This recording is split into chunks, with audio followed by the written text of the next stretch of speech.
શાંતિ આ માત્ર એક શબ્દ નથી પણ ભારતનો ચહેરો પણ છે. આજે વિદેશ મંત્રીએ કરેલા ટ્વીટ પાછળ કે જેમાં વાત કરવામાં આવી છે બંને દેશો વચ્ચેના સીઝ ફાયરની સમજૂતીની બાબત પર. આ બાબતની અંદર જે શબ્દો લખવામાં આવ્યા છે તેમાં ક્યાંક ને ક્યાંક આપણા દેશનો તિરંગો પણ છલકાય છે. તો આ બાબત પર આપણે ડૉક્ટર કિરણ કાપુરે સાથે વાત કરીશું. નમસ્કાર કિરણભાઈ. હા, આજે આપણે જ્યારે વિદેશ મંત્રીનું સોશિયલ મીડિયા પર સીઝ ફાયરની જાહેરાત અંગે વાંચ્યું ત્યારે તેમના શબ્દોમાં ક્યાંક ને ક્યાંક આપણને શાંતિની સાથે સાથે આતંકવાદને ના સાંખી લેવાની પણ વાત કરવામાં આવી હતી. હા. શું હતું આખું? જો સૌથી પહેલાં તો ટ્રમ્પ જે છે અમેરિકાના પ્રમુખ એમના તરફથી ટ્વીટ આવ્યું હતું અને કે ભારત પાકિસ્તાન બંને સીઝ ફાયરમાં જઈ રહ્યા છે અને એના પછી આપણા ત્યાં એ જાહેરાત થઈ અને જે director general of military operation છે એ બંને દેશોના વડા છે ભારત અને પાકિસ્તાનના, એ બંને દેશોએ વાત કરી અને બંને દેશોએ એ મ્યુચ્યુઅલ અન્ડરસ્ટેન્ડિંગ છે એમનું કે અમે આ સીઝ ફાયર કરીએ છીએ એટલે સૈન્ય કાર્યવાહી એ અમે રોકીએ છીએ. અને સૌથી અગત્યનું કે એમાં જે ઉલ્લેખ થયો છે એ હવા, પાણી અને જે જમીની એ કોઈ પણ જગ્યાએ હવે બંને દેશો એકબીજા પર હુમલો નહીં કરે અને આ 5 વાગ્યાથી આની જે કંઈ છે એની અમલવારી થઈ જશે. અને આ જે આખા ન્યૂઝ છે એ 3:30 વાગે આજે આવ્યા હતા. એના પછી જે રોજબરોજની જે પ્રેસ કોન્ફરન્સ થાય છે એ મુજબ વિક્રમ સિકરી જે છે વિદેશ સચિવ એમણે આજે પ્રેસ કોન્ફરન્સ પણ કરી. બહુ ટૂંકમાં એમણે આખી વાત મૂકી દીધી અને સીઝ ફાયરની વાત પૂર્ણ કરી. આ જે વાત છે એ બહુ સારી વાત એટલા માટે છે કારણ કે આપણને ખ્યાલ જ છે કે ભાઈ પાકિસ્તાન ગરીબ દેશ છે, એ નબળો દેશ છે, પણ યુદ્ધ એ ભારતને પણ પોસાય એવું નથી. અને એટલા માટે જ અગાઉથી આપણે સતત એવું કહેતા આવ્યા હતા કે ભાઈ અમે યુદ્ધ નથી કરી રહ્યા, અમે માત્ર ને માત્ર આતંકવાદ પર નિશાન સાધી રહ્યા છે. અને આપણી કાર્યવાહી પણ એવી હતી ને એવા જ પુરાવા ભારતે આપ્યા હતા. અને ભારત એ બાબતે શાંતિની વાત અવારનવાર કરતું આવ્યું છે અને એને સ્ટેપ પણ એ લીધા. પહેલાં વેપાર બંધ કર્યો, પછી અહીંયાથી જે પાકિસ્તાનીઓ હતા એમને જવાનું કહ્યું, એના પછી જે આ સૈન્ય કાર્યવાહી થઈ એમાં પણ એમણે બહુ જ સંયમિત રીતે આખી વાત મૂકી.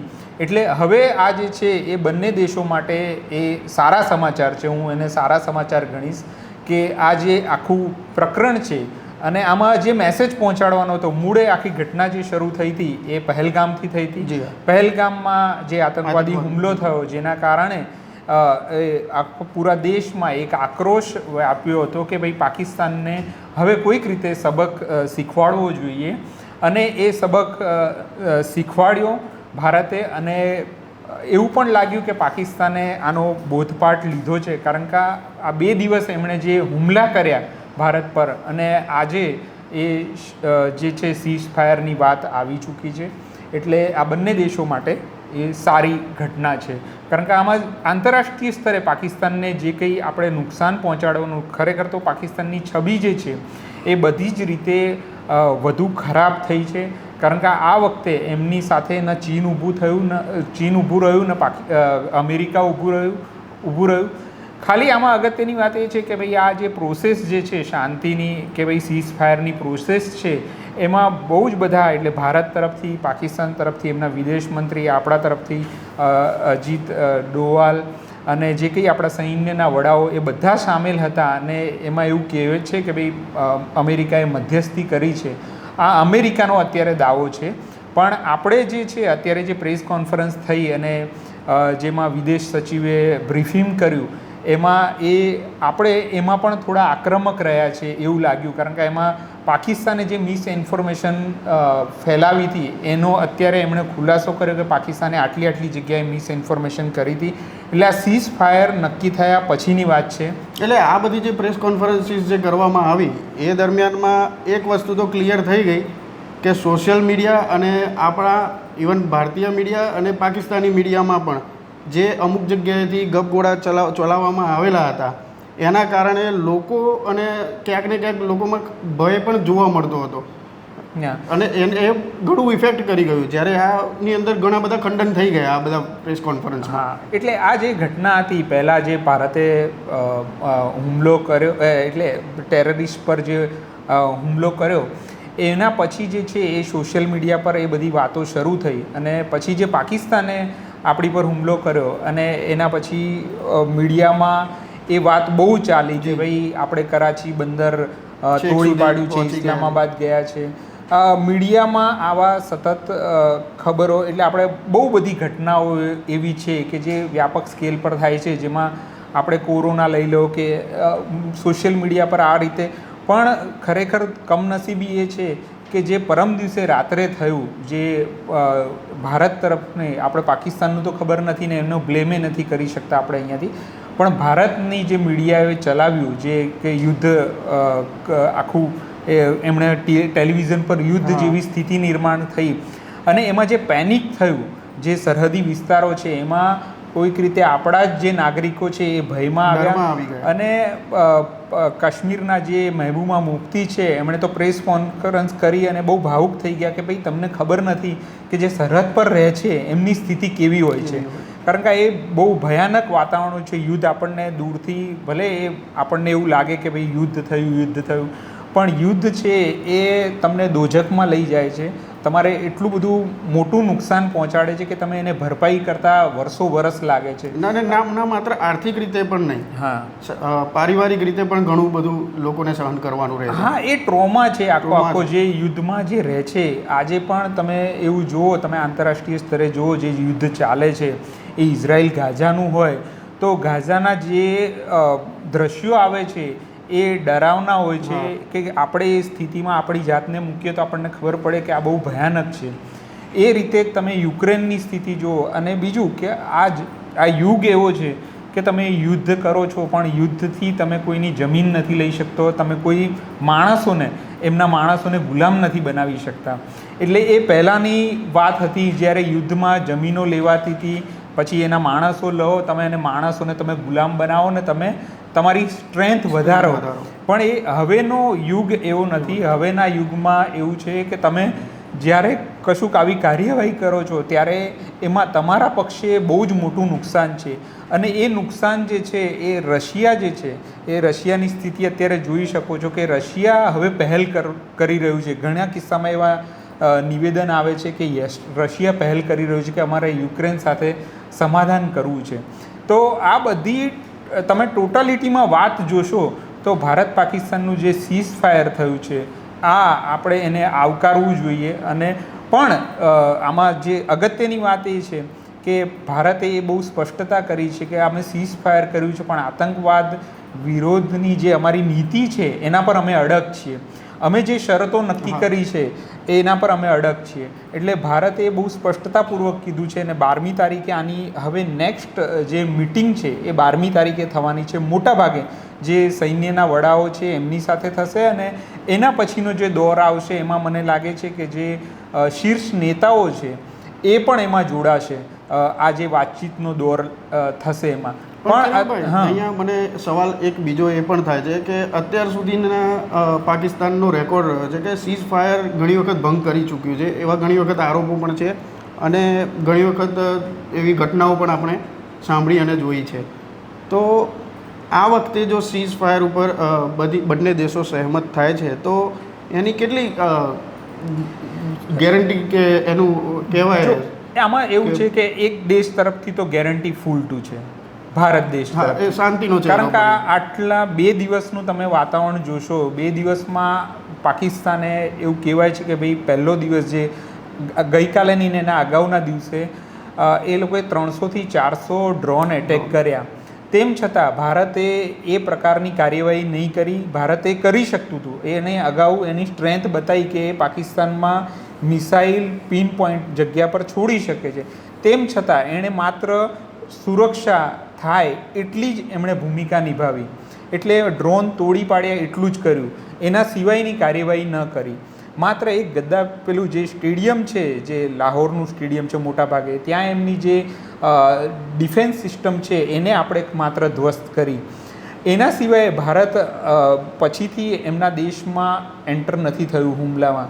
એટલે ભારત તરફની જે તમે જે પૂછો છો એમાં કે ભારત તરફની ગેરંટી જે છે એમાં તો કોઈને શક નથી. આંતરરાષ્ટ્રીય સ્તરે પણ એ પ્રસ્થાપિત છે કે ભારત જે છે એ આ જે સંધિઓ થાય છે એનો ભંગ નથી કરતો. એટલે સીઝ ફાયરમાં ભારત તરફથી એ પૂરેપૂરું આશ્વસ્ત છે. ઇવન પાકિસ્તાને આશ્વસ્ત થશે મને એવું લાગે છે. પણ પાકિસ્તાનના કેસમાં એવું છે કે ત્યાંનું જે રાજકીય જે શીર્ષ નેતાઓ છે અને સૈન્ય છે એમાં એ લોકો ડિફરન્શિએટ રહ્યા છે. એટલે ઘણીવાર જે તેમના નેતાઓ કે છે એ સૈન્ય માનતું નથી અને ત્યાં સૈન્ય શાસન અનેકવાર આવી ચૂક્યું છે. એટલે હજુ પણ એ સ્થિતિ પાકિસ્તાનની બદલાઈ નથી. એટલે શક્ય છે કે ભાઈ ભલે એ નક્કી થયું હોય, પોલિટિકલી નક્કી થયું હોય, પણ સૈન્ય એમાં છમકલું કરે અને ઘણા કેસમાં તો એમના ત્યાં સૈન્યમાં પણ ફાટા છે. એટલે તમે છેક નીચે સુધી એ વાત નથી પહોંચતી ને કોઈ એક પોર્શન એવો છે જે ભારત પર અટેક કરી દે છે એવું પણ બન્યું છે. એટલે એમના કાબૂમાં એ નથી. ઉપરાંત એના સિવાય જે પાકિસ્તાન તરફથી જે છે એમાં આપણે અત્યારે પણ જોયું કે જે રીતે એમના જે જનાજો કહીએ છીએ એ નીકળ્યો જે આતંકવાદીઓ હતા એમાં સૈન્ય હતા. તો ત્યાં એ પણ છે કે ભાઈ સૈન્ય હોય એની સાથે કદાચ આતંકવાદીઓ બી હોય જે ભારત તરફ હુમલો કરે. અને આ સીઝ ફાયર છે એક પોઈન્ટ પર આપણને એવું લાગે કે આપણે સીઝ ફાયર કરીને ખોટું કર્યું છે, પરંતુ આપણે બધા દેશોનું જો કોઈ આપણે શાંતિ ઈચ્છતા હોઈએ ને તો આ પગલું લેવું અનિવાર્ય હતું. આગામી ટાઈમમાં જે 12 તારીખે જે બધી બેઠક થવાની છે એની અંદર શું લાગે છે બંને દેશો પોતાની ખાસ કઈ બાબતો ઉપર વધારે ધ્યાન મૂકશે અથવા તો ભાર મૂકીને વાત કરશે? એટલે આપણને એક વસ્તુ એટલે આમાં એવું છે કે આ કાલે પરમ દિવસે યુદ્ધ જેવી સ્થિતિ હતી, ગઈકાલે યુદ્ધ જેવી સ્થિતિ હતી, પણ આ યુદ્ધ જેવી સ્થિતિમાં પણ બંને દેશો આ એક વાતચીતનો દોર ચાલતો હતો એ ક્યાંય મીડિયામાં ન આવ્યું. એ સૌથી અગત્યની વાત છે કે મીડિયામાં આ વાત ક્યાંય ના આવી ને સીધી વાત સીઝ ફાયર પર આવી ગઈ. એટલે તમે એવું સમજી શકો છો કે ભાઈ મીડિયા સુધી બધી જ વાત નથી પહોંચતી. એટલે એ જ્યારે પણ આવી વાતચીત થશે ત્યારે કેટલુંક જે બ્રીફ કરવા જેવું છે એ આપણી સમક્ષ આવશે. જેમ કે અત્યારે એવી વાત આવી કે આપણે જે સિંધુ સમજૂતી છે એમાં જે આપણે અત્યારે અટેક થયો એના પછી જે નક્કી કર્યું કે ભાઈ સમજૂતીનો અમે આ રીતે અમલ કરીશું, ભારત એના પર અત્યારે અડગ છે.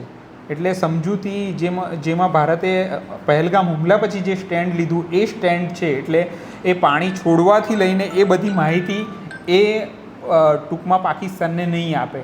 એટલે એ બધા જે પાકિસ્તાન પર અલગ અલગ પ્રકારના જે પ્રતિબંધો લગાયા છે, વેપારને લઈને હોય કે આવન જાવનને લઈને હોય, એ મને લાગે છે કે યથાવત રહેશે.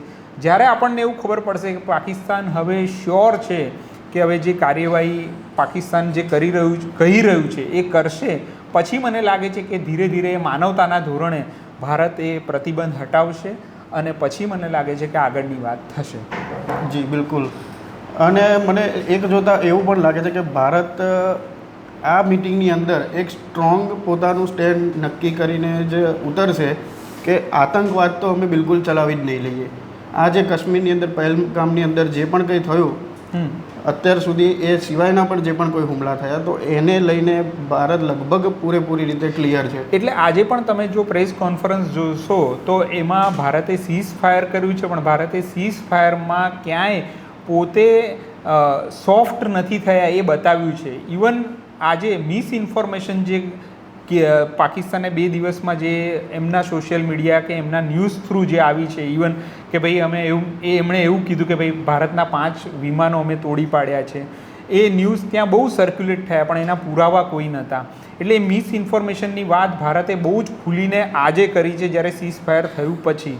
એટલે ભારતનું સ્ટેન્ડ જે છે, ભારતે ઇવન જે સોફિયા છે, જે કેપ્ટન કર્નલ સોફિયા, તો એમણે એવું કીધું છે કે ભાઈ પાકિસ્તાને એવું કહ્યું છે કે ભાઈ ભારતે પાકિસ્તાનની મસ્જિદો પર અટેક કર્યો. તો એમણે બિનસાંપ્રદાયિક, આપણો દેશ સેક્યુલર છે એનો હવાલો આપીને એવું કહ્યું કે ભાઈ અમે આવી રીતે કોઈ પણ ધાર્મિક સ્થાનો પર કોઈ દ્વેષ રાખીને અમે ટાર્ગેટ બનાવીને અમે હુમલો નથી કરતા. અમારો દેશ શાંતિ ઈચ્છે છે, સેક્યુલર છે.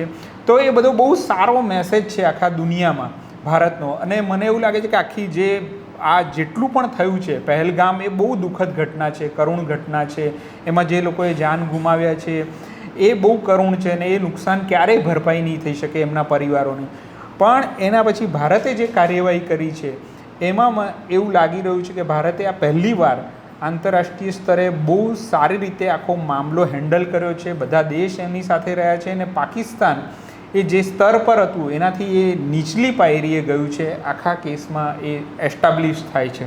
એટલે ઓવરઓલ આજે છેલ્લા 2 પ્રકરણ જે આપણે જોઈએ, એક યુદ્ધનો કે પછી આ સમજૂતીનો, તો એમાં ભારતનો હાથ અત્યારે ઉપર લાગી રહ્યો છે. જી દર્શક મિત્રો, અત્યારે આપણે વાતચીત કરી કે ડૉક્ટર કિરણ કાપુરે સાથે, જે ભારતના વિદેશ મંત્રી દ્વારા જાહેરાત કરવામાં આવી હતી કે અમે બંને દેશો સીઝ ફાયર માટે તૈયાર થયા છે, તે બાબતનું એક વાતચીત કરવામાં આવી. પરંતુ અહીંયા આખા સિનારીઓમાં હું એટલું કહીશ કે યુદ્ધ, હિંસા એ ક્યારેય પણ કલ્યાણકારી રહેતી નથી. ભલે લોકો મેસેજ કરતા યુદ્ધ એ જ કલ્યાણ, પરંતુ આ સત્ય નથી. કારણ કે એની ખરી સત્યતા પહેલગામમાં જે મૃતકો છે એમના પરિવારને ખબર છે. અત્યારે હાલ બંને દેશો વચ્ચે જે કોન્ફ્લિક્ટ થયા અને એ દરમિયાન જે 16 લોકોએ જીવ ગુમાવ્યા છે એ પરિવારોને ખબર છે. તો યુદ્ધ ક્યારેય કલ્યાણકારી હોતું નથી. અત્યારે હાલ આ સમગ્ર વાતચીત અને ચર્ચાને અહીં જ વિરામ આપીએ છીએ. જય હિન્દ. વૈષ્ણવજન તો તેને કહીએ જે પીડ પરા